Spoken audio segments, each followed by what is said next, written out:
What does it mean to be feminine?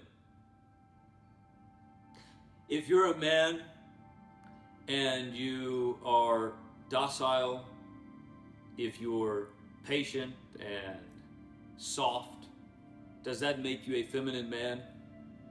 No! It makes you a masculine man. Because masculinity is all about receptivity, order, bringing yourself into alignment with that which is passive, because it is within the passive element that we unite with God consciousness. We are all born into a feminine world. Shakti. Shakti is a goddess in the Indian tradition that is a representation of the divine feminine. And there are many representations of the divine feminine, just as there are many representations of the divine masculine. Shakti is the foundation of everything in our current age.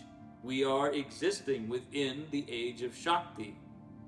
And in terms of Yuga, we are existing within the Kali Yuga, which is the strongest expression of the divine feminine as the foundation of consciousness. God, in terms of the overarching sovereign power that exists within the natural order of things in this age, God is a woman. God is a mother. Shakti. And so we are born within the embrace of Shakti.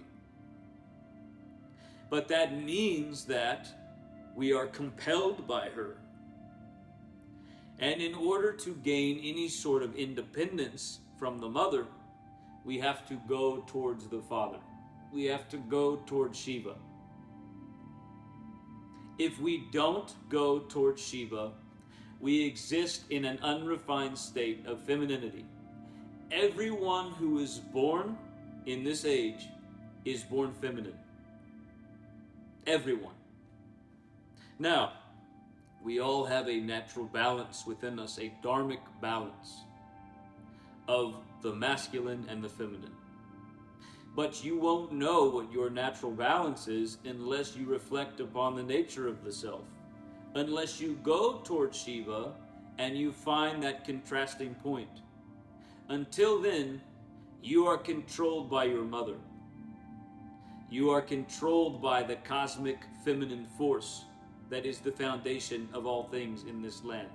And so, you are in chaos, violence, raw expression of the material, consumption, rending, individuation, poisonous ego. These are all aspects of femininity. Now, when I express these aspects of femininity in this manner, it seems as though I'm saying that the divine feminine is evil. It's suffering. But there is no such thing as good or evil. There is only the mother and the father. There is only individuation and oneness. And so, if you have too much Shakti, too much femininity in your natural balance, you'll be thrown off that balance. And if you stay off balance long enough, you will fall out of your dharma, and you will become compelled by that force. It's the same with the divine masculine. If you fall out of your balance, you will become compelled by that force. The man who expresses compassion, softness, sensitivity, he is moving away from compulsion by the mother. He is advancing towards Shiva. He is advancing towards masculinity and transcendence. Now, that doesn't mean that he has reached transcendence. He is still in a state of unrefined Shakti until he can reach transcendence and gain control over himself. In the meantime, he is a bully, because everything that is feminine has an intervening nature to it. It is the energy of the bully. It is physically conquering. It is the desire to express your will actively in the physical world, because physicality is feminine. And this is in contrast to the passive contemplation in masculinity. So, we are born into this feminine urge.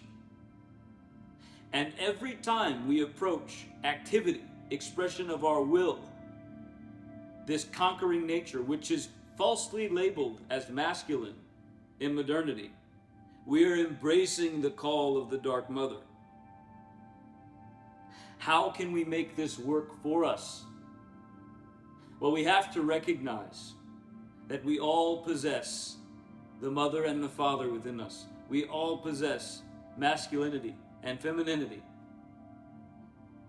And you can be a man and be extremely feminine by nature, meaning that it is in your nature to embrace the carnal world, the physical world, physicality, the body, aggression. But you won't know if that's your nature until you practice yoga, until you undergo the process of understanding yourself and your dharma. You can be a woman and be extremely masculine.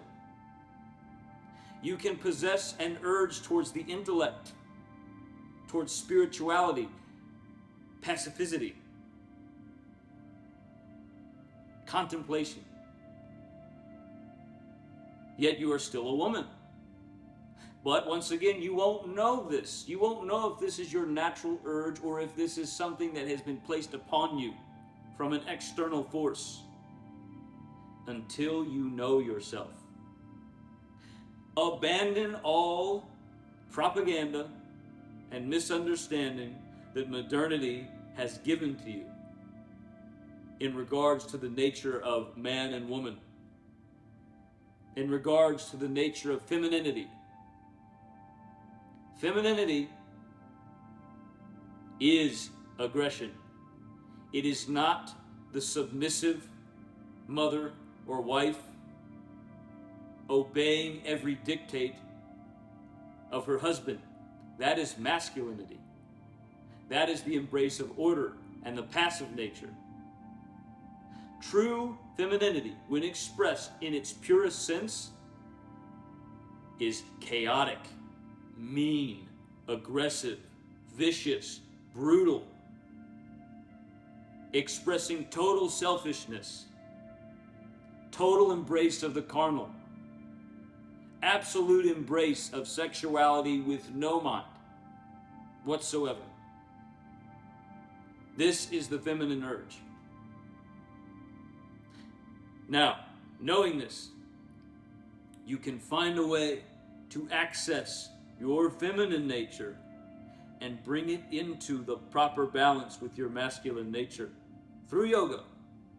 And when you find this balance, you can express it with pride, with no moral consequence, because you'll recognize that morality is a lie. And the only thing that matters is power. Power to express what is your dharma. There is no difference between dharma and power. They are the same thing.